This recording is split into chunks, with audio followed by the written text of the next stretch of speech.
Alright, so I think I mentioned this before, but there are multiple different ways of making websites. Two major ways being one where you have a bunch of client-side JavaScript that sends requests to the server, gets data back, and then fills in the website. Another way of doing it is to have the server generate all of the data and send it to the client so that the client doesn't have to process stuff on the spot. They have their own advantages and disadvantages, and some are used for certain purposes. In the previous video, I mentioned templates and stuff like that. I decided that I was going to hold off on that, and I'll probably show you that towards the end of the series. For now, I'll show you the implementation where you have client-side JavaScript that makes requests to the server for data and fills stuff in. That way I can show you the basics, and then I can show you the full template system for Flask later.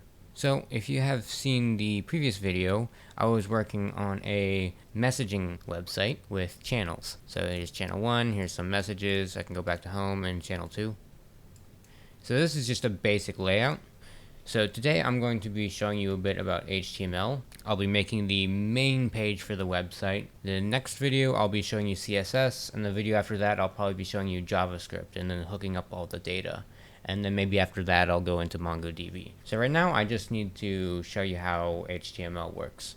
If you know how HTML works, you can probably skip to the appropriate segments for whatever you're looking for based on the timestamps below. Anyways, so with websites where the client loads in a lot of the information, you normally essentially just send a file and the client will fill that in, and then set up separate endpoints for the client to access to fill things in. So I'm just going to make one HTML file. I'm going to call it messaging.html. And in here I'm going to start writing the HTML, but first I'm going to actually hook up this file to here so that the client will receive whatever's in this file. So there's two ways I can do this. I could load it as, well actually there's three technically. One way is to put this HTML file into the static folder for the website and just point the client to that.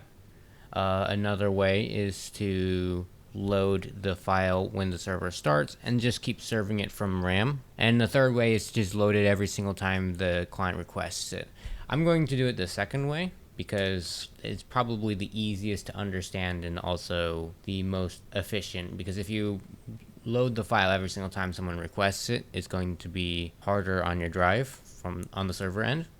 So let's do this. So f equals open messaging.html read messaging layout equals, I cannot type right now, f.read f.close. So in this contains the string of whatever's in this file now. If you don't know how file reading works in Python, this series is probably ahead of what you should be learning. Anyways, so for now, I'm going to replace the channel page with just return messaging layout. So just essentially just returns the file contents of that file as seen whenever the server was started. So I can just put ABC in here, kill the server, restart it. Sorry, I appear to be in the wrong folder. Okay, so yeah, I can go home, go to a channel, and you'll see the ABC from that file. ABC again, and that's serving as we expected. So now I can start writing HTML in here. As you saw in the previous videos though, I did use a little bit. I used the italics tag and the link tag. So HTML fundamentally is made up of tags. I'm going to write out a basic hello world essentially, and then I'll explain how it works. So I'm going to put doc type HTML. This is just kind of used so whatever is receiving this knows that they've received HTML. You really don't have to put that there for most browsers. It's just kind of standard. I'm going to call the page just title for now. So this is the basic structure. I'm going to kill the server and we can take a look at how this looks. So refresh and we just get hello world. So you notice I wrote all that stuff and all I see is hello world. And also if you look up here, it says title for the title of the tab. Okay, so I mentioned what this is. HTML is broken down into tags. So a tag is just these two symbols, and sometimes they're by themselves and they mean their own thing. That's an individual element. And then sometimes they enclose some other elements or text, in which case it would be followed by, let's say, you can substitute tag with whatever the name of your tag actually is. I wouldn't be surprised if tag is an actual HTML tag. I haven't checked. But sometimes tags are meant to be by themselves, and sometimes they're supposed to have an opening tag and closing tag. A closing tag is marked by a / after the opening, I guess, the less than sign. So the ones where it's like this and you have an opening and a closing tag, you can type some stuff in the middle, and usually that's used for something. You can also usually put elements inside them. As an example, in here we've got the doctype HTML, which is one of those tags that doesn't have a closing tag. It's standalone. However, everything else I've used in here has a closing tag. HTML, this is where all your HTML goes inside. You also technically don't have to use this, but it's standard practice. Head, this is your header information, and in this case I'm putting my title information in here. The title tag is used to specify the name of the web page. If you notice, I've been indenting. This is good practice, but you also don't have to do it. HTML does not care about new lines or indenting, and funny enough, if I do new line here, you might think hello world, enter ABC. I don't know if I covered this in a previous tutorial. Maybe I did, maybe I didn't, but it's worth covering here. If you notice, it puts a space and it doesn't put a new line. So HTML does not really care about new lines. What you can do if you want a new line, this is another tag, and this is a standalone tag, is BR. That makes a break or a new line. So I can put ABC here again and kill the server, restart it, and get on a new line. Although I'm going to remove that, and I'll get onto the actual project here. So I'm going to call my website Biscord, and I'm going to lay out a couple of the elements we're going to be using, and I'll explain things as I go. So first off, I'll introduce you to the image tag. So I'm going to do image src equals, and I'm going to put a string in here and then close it. I've got something very beautiful for you. I've got a special image there. So this image tag just puts an image in our website. So if I kill the server, refresh, I get this beautiful image of Bisq. So with HTML tags, sometimes they have, I don't know what the technical name is for these. I probably should have checked it before making this tutorial, but they have these sub-elements within the tag where you can specify information. This is normally in the opening tag, or in the case of these standalone ones, just the tag. I can't think of a time they've ever been in a closing tag. I don't think that happens.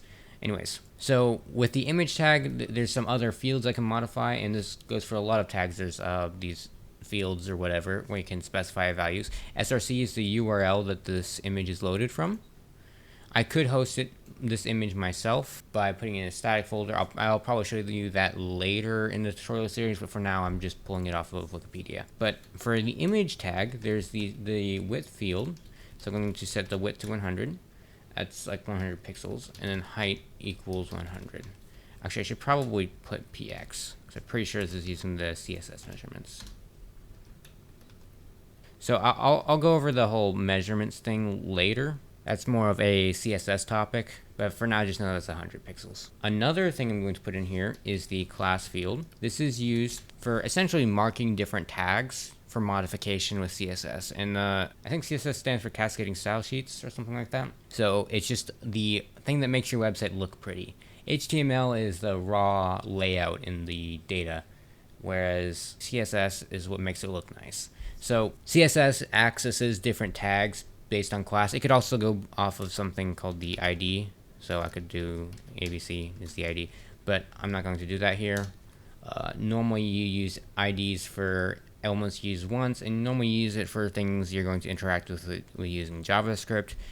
Class is usually used to modify things with CSS. So I'm just going to add a name to this element so I can modify it later with CSS. So I'm just going to call this the page logo. And remember, there's a ton of tags for HTML. The great thing about HTML, CSS, and JavaScript is there's like a million different resources online for looking into pretty much any type of problem you can think of.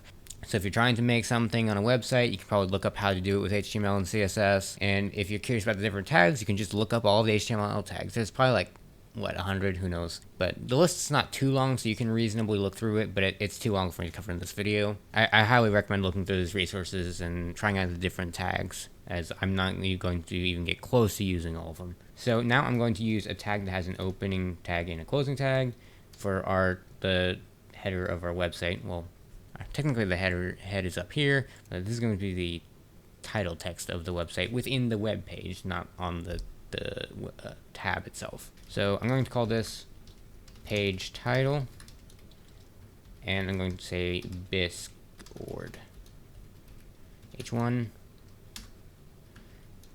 and below it I'm just going to show you the I tag. There's also the B tag. These require closing. So the B tag is bold and the I tag is italic. I'm not going to use the B tag. You can try that if you want. I'm just going to put under the I tag. And next I'm going to show you one of the most important tags for HTML. It is the div tag. So the div tag, here, let me show you this. So I'm gonna put ABC right here. If I kill the server, restart, you notice there's nothing special about this ABC really. The div tag is for essentially just isolating elements and grouping things together, keeping things organized. And the div tag is usually used along with JavaScript or CSS, and you'll add markers to it like the class or ID fields. It's the primary building block of HTML. So whenever you have a group of elements, it's a good practice to put them in a div so you can modify them collectively with the styling from CSS, or you can do other things with it using JavaScript. It's just a good way to keep things organized. So I'm going to do class equals channels. So this div is going to contain our list of channels. I'm also going to do ID equals channels, because not only do I want to make it look nice with CSS, I'm also going to add some scripting to it using JavaScript, and I'm going to use that ID to access it. So in my case, you can actually do it either way. You can make CSS use IDs and JavaScript use classes, but it's good practice to do it the other way around. So this part is going to be used by CSS, and this part is going to be used by JavaScript. So I'm going to put channel 1 here. I'm going to use the new line tag. I'm going to do channel 2 here. These are just things that are going to be replaced later. Just using that as an example. So div class equals messages. ID equals messages. Close the div. And this div will contain all of the messages that were sent. So messages here. I can't fill that in yet because I'm going to be filling that in with JavaScript automatically. And I'm going to need one more div. So we've got our list of channels, our list of messages, and we're going to need a way to send messages. So I'm going to do class equals user input. ID equals user input. I'm going to close that div, go back up, and I'm going to show you another tag here. So this is the input tag. There's a bunch of types of input. You can look it up if you just search that HTML tag. You can probably just search HTML tag input. Click the first result. It's probably going to be W3 schools or something. And it'll show you the different types of inputs. But in my case, I'm going to use the text input. Some of the other types of inputs can include like bubbles, checkboxes, all sorts of stuff. But the text input is just like a text box that you can type in. So I'm going to call this message input. I just typed that. I'm also going to name it message input, and placeholder equal type here. So this is just what's going to be shown inside the text box until you start typing there. You'll probably recognize what you're looking at once you see it. One more field I'm going to do is autocomplete equals off.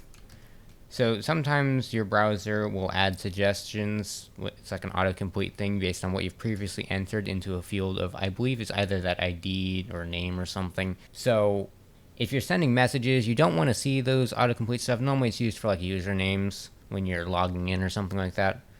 But yeah, when you're like sending messages, you don't want it to autocomplete so you see all of your previous messages as options when you're trying to send something. So autocomplete off will just hide that. I think it varies by browser, so some browsers might still try to show something. I seem to recall having issues with Firefox, although I might be mixing things up there. One more thing I'm going to add is actually just the class, because I probably should do that. User input box.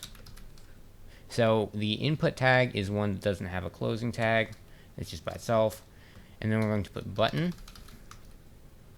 This one does have a closing tag. I'm just going to put send, so you can click it to send. So let's restart it and see what we've got. So if you look here, we've got our image, our title, our italics, our channel section, our messages, and you can type stuff here, and then you can click send, but nothing happens because that button's not hooked up to anything. If I inspect element, you can see the full layout here, and this is a really good tool for doing this stuff. It's also got other stuff like the console and sources, which are going to be used when you're debugging the JavaScript. It's also got tools for CSS as well. So yeah, right click, inspect. I'm using Brave, but it's Chrome based. It's going to be the same for Google Chrome, and I believe Firefox is very similar as well. Usually you can just right click and click inspect. So one more thing I want to do to this button. I want to do ID equals message send and class equals message send. So that's pretty much all I wanted to do with the HTML stuff. And the next video, I'll be going over the CSS to make things start look nice. And then I'm going to start implementing the JavaScript along with the endpoints in the server so that the website will have data going between the client and the server, both back and forth. And you can start to collect those messages and stuff. So yeah, all I did today was pretty much just showing you HTML and sending that to the client. I highly recommend looking more into HTML and the different tags and stuff. And the same thing will happen with CSS, where there's a whole bunch of options, and there's no way I can go over all of them in a single video. Yeah, I highly recommend you look at those. Anyways, that's it for this video. I hope I'll see you guys next time.